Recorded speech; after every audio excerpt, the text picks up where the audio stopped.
নীল ঝর্ণার করতান ছাপিয়ে ভেসে এলো এক করুণ আর্তনাদ। বিপদের অভিনয়ে ধূর্ত তোতা পরীক্ষা নিল বন্ধুদের ভালোবাসার। সরল বিশ্বাসে সবাই ছুটে এলেও বিনিময়ে জুটল কেবলই উপহাস আর নিষ্ঠুর ছলনা। বন্ধুদের বোকা বানিয়ে সে পেল এক বিকৃত পৈশাচিক আনন্দ। মায়াবী বেগুনি বনেও চলল সেই একই বিশ্বাসঘাতকতা। স্বজাতির আবেগকে পুঁজি করে সে নিজেকে ভাবল অপ্রতিদ্বন্দ্বী। কিন্তু সে বুঝল না, বিশ্বাসভঙ্গের এই খেলা তাকে ঠেলে দিচ্ছে এক নির্মম একাকিত্বের দিকে। তার অহংকারে চূর্ণ হল শেষ ভরসাটুকুও। অহংকারের মদে মত্ত হয়ে সে পা দিল পুষ্পসজ্জয়, আর অমনি অদৃশ্য মায়াজাল গ্রাস করল তার রঙিন ডানা। আজ তার কণ্ঠে সত্যিকারের বাঁচার আকুতি।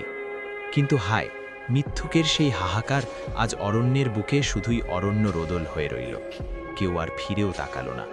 অবশেষে শিকারীর হাতেই নির্ধারিত হলো তার ভাগ্য।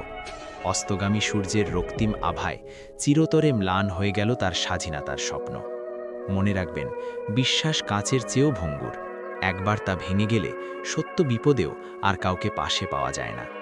গল্পটি হৃদয়ে দাগ কাটলে একটি লাইক দিন, আর আমাদের পথ চলার সঙ্গী হতে এক্ষুনি সাবস্ক্রাইব